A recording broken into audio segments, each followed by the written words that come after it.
একজন ছাত্র প্রতিনিধি হয়ে তারা ২০০-রও বেশি গাড়ি নিয়ে এলাকায় শোডাউন করেছে। তারা 5 স্টার হোটেলে ইফতার করেছে। জনাব হান্নান মাসুদ আওয়ামী লীগের বিভিন্ন সন্ত্রাসীদেরকে নিয়ে তিনি নির্বাচনী প্রচারণা করছেন।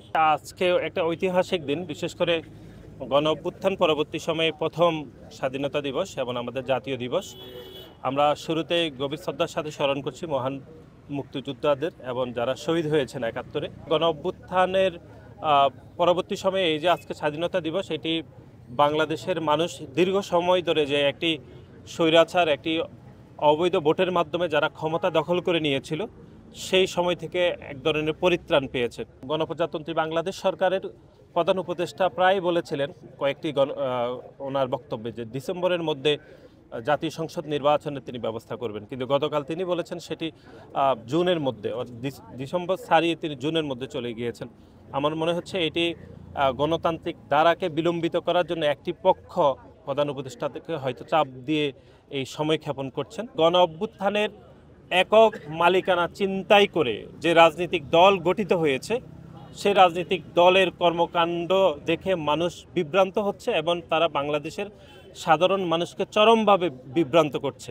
সেনাবাহিনীকে নিয়ে যে এরকম উদ্ধত্যপূর্ণ বক্তব্য দেওয়া হয়েছে, তার পাল্টা উত্তরে যে ধরনের সামাজিক যোগাযোগ মাধ্যমে নতুন দলের নেতারা পাল্টা বক্তব্য দিচ্ছেন একজনের আরেকজনের বিপক্ষে, এটি প্রচণ্ড রকম সাংগঠনিক স্ট্রাকচারের দুর্বলতা আমাদের মনে হচ্ছে। এবং তারা যে একটি রাজনৈতিক দল গঠিত হয়েছে গণ অভ্যুত্থানের মালিকানা চিন্তায়ের মাধ্যমে, সেই মালিকানা চিন্তাই করে যে রাজনৈতিক দল গঠিত হয়েছে সেটি শুরুতেই হোঁচট খেয়েছে। গণ অভ্যুত্থানের যে পরবর্তী সময়ে তারা জুলাই প্রক্লেমেশন অথবা আরেকটি যে বিষয় যেটি বলছে জুলাই রেভলিউশন, বিভিন্ন যে পদক্ষেপের বিষয় বলছে, এগুলো আসলে তাদের নেতাকর্মীদেরকে চাঙ্গা রাখার জন্য তারা এগুলো আদৌ বলছে, কিন্তু তারা ভিতরে ভিতরে তারা নির্বাচন করার বিষয়ে তাদের পদক্ষেপ কিন্তু শুরু হয়ে গেছে। এবং গতকাল আপনারা দেখেছেন যে নতুন রাজনৈতিক দলের অন্যতম নেতা জনাব সারজিস আলম যে প্রায় ২ শতাধিক গাড়ি নিয়ে তিনি শোডাউন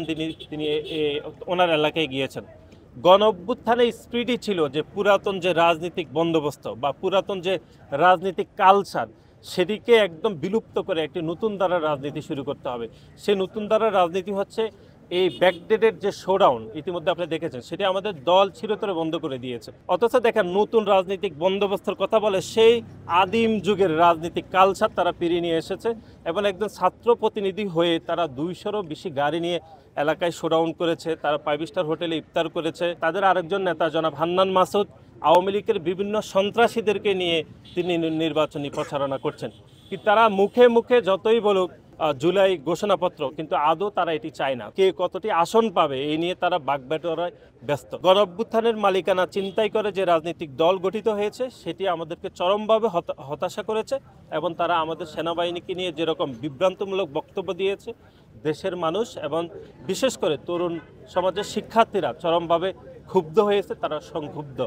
এবং আমরা বিশ্বাস করি যে আগামীর যে বাংলাদেশ প্রতিষ্ঠা হবে, যেখানে একটি সাম্য মানবিক বাংলাদেশ, সেখানে এই দেশের তরুণরা তাদের মতামত দিতে পারবে আগামীর যে নির্বাচন, এবং তরুণরা আগামী নির্বাচনে ভোট দেওয়ার জন্য অধীর আগ্রহে অপেক্ষা করছে।